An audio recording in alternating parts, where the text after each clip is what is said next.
In my early years working in the funeral industry, nights didn't belong to the living. They belonged to the building, and if you were on call, you stayed. This was before cell phones, before pagers, which meant if a call came in, you had already be there. No leaving, no stepping out, no escape. Just you, the quiet, and whatever the night decided to bring through those doors. The funeral home I worked for handled hundreds of cases a year, and as the only embalmer, I practically lived there, 4, sometimes 5 nights a week, sleeping in a place where sleep never felt natural. After a while, you stop turning on lights. You learn the layout by memory, moving through shadows like you belonged to them, guided by the faint glow leaking out of hallway lamps and half-lit staterooms. It becomes routine. Almost normal. Almost. One night, around 3 in the morning, I was in the embalming room working on a young accident victim. The room itself was large, sterile, lined with metal tables, some for embalming, others for dressing.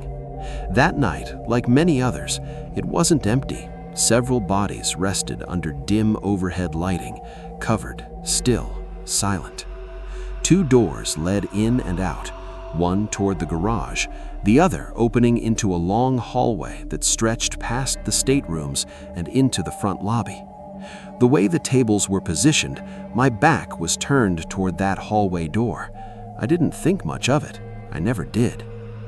I had just begun my work when I heard it. Voices. A man and a woman speaking softly in the hallway just outside the door. It wasn't distant or faint. It was clear. Close enough that I could tell it was a conversation, but not close enough to make out the words. At first, I figured one of the directors must have come in unexpectedly. It wasn't common, especially not at that hour, but it wasn't impossible either. Still, something about it didn't sit right. I paused, listening. The voices continued, low and steady, like 2 people calmly talking just beyond reach. After a few seconds, I set my tools down and walked over to the door. The moment I opened it, the voices stopped. Not faded, not trailed off, stopped. The hallway was empty. No footsteps, no movement, just that dim, quiet stretch of corridor, lit by a few weak lamps and nothing else.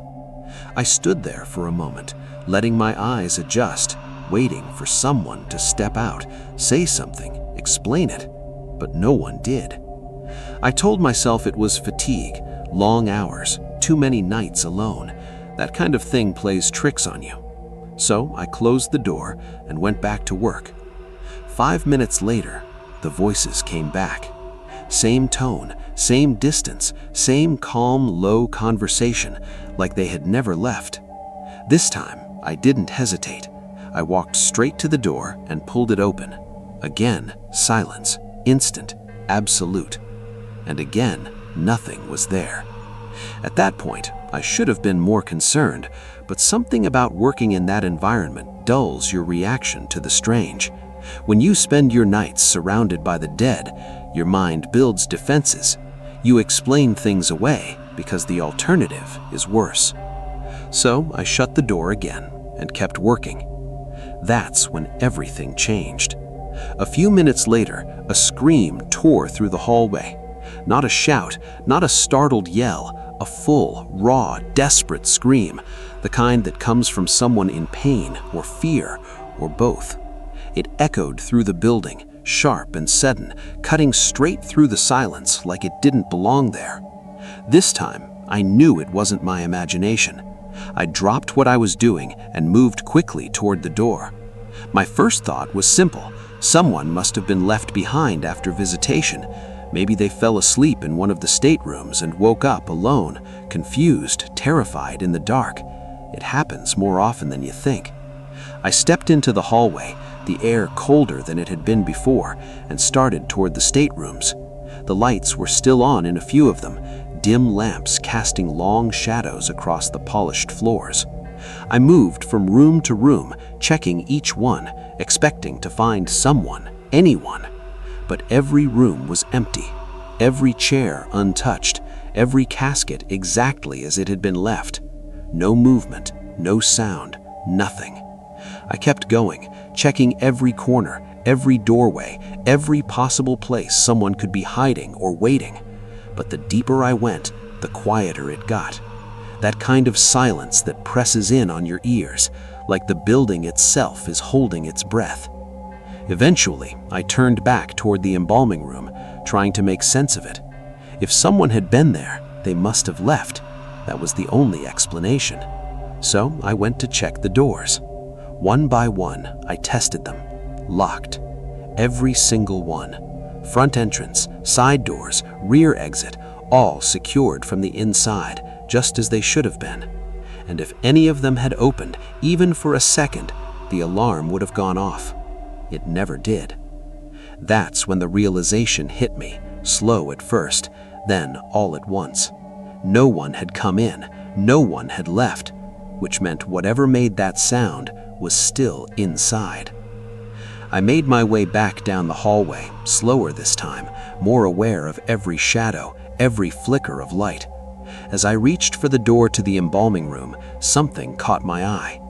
At the far end of the hallway, the faint light from a single lamp in the lobby suddenly flared, bright, unnatural, spilling down the corridor and hitting the door in front of me like a spotlight. For a brief second, it was as if the entire hallway was illuminated, not warmly, but harshly, like something had forced the light to stretch farther than it should. Then it dimmed again, just like that. I stood there, hand on the doorknob, staring into that empty hallway, trying to convince myself there was an explanation for all of it. I never found one.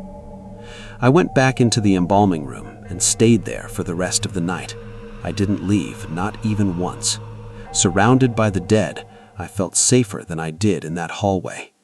And to this day, I still don't know